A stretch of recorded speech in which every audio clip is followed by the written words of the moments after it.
চারটা জিনিস মানুষের দুর্ভাগ্য ডেকে নিয়ে আসে। দুর্ভাগ্যের প্রমাণ চারটা জিনিস।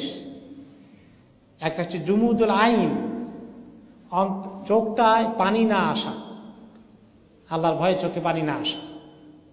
কাসাওয়াতুল কালব, দিল শক্ত হয়ে যাওয়া। তুলুল আমাল, জীবনে বাঁচার, সম্পদ পাওয়ার, বাড়িঘর তৈরি করা, লম্বা লম্বা প্ল্যান প্রোগ্রাম। এই নিশা। ওয়াল হিরসু আলা দুনিয়া, পরেরটার সঙ্গে এটা যে দুনিয়ার ব্যাপারে অতি লোভী হওয়া। এই চারটা জিনিস মানুষের দুর্ভাগ্যের কারণ।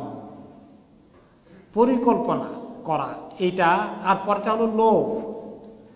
পরিকল্পনা করা লোভের মধ্যে একটু বেশ কম আছে।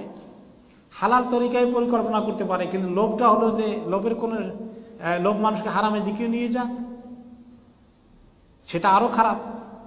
দুনিয়া লোভী হওয়া আর এমনি হালাল তরিকায় অতি লম্বা চূড়া প্ল্যান করা, এটাও ইটসেলফ মানুষের অন্তরকে শক্ত করে দেয়।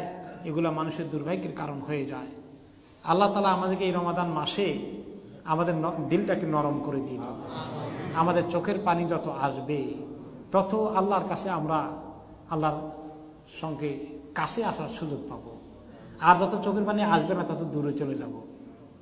আল্লাহ তাআলার কাছে দুটো চোখ খুব প্রিয়। আরেকটা হাদিস শুনেছেন, দুটো চোখ আল্লাহ তাআলার কাছে খুবই মহব্বতের চোখ।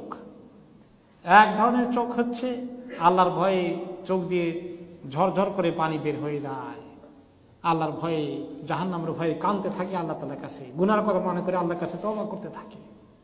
এই চোখের পানি আল্লাহর কাছে, এই চোখ অত্যন্ত মহব্বতের চোখ। আর আরেকটা চোখ হচ্ছে ইসলামী রাষ্ট্রের, ইসলামী দায়িত্ব পালন করতে গিয়ে রাত্রে ঘুমাইতে পারে না, ডিউটি করতে হয়, পাহারা দিতে হয়।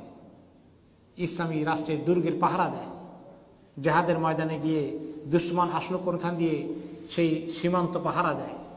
এই দুটো চোখ দিনের দায়িত্ব পালন করতে গিয়ে ঘুমাতে পারেনি, এই ডিউটি পালন করেছে এই চোখ। আর আল্লাহর ভয়ে চোখের পানি ফেলেছে এই চোখ। এই দুই রকম চোখ আল্লাহর মহব্বতের চোখ। আল্লাহ তাআলা আমাদেরকে এই দুই রকম চোখ ওয়ালা হওয়ার তৌফিক দান করুন। আমিন।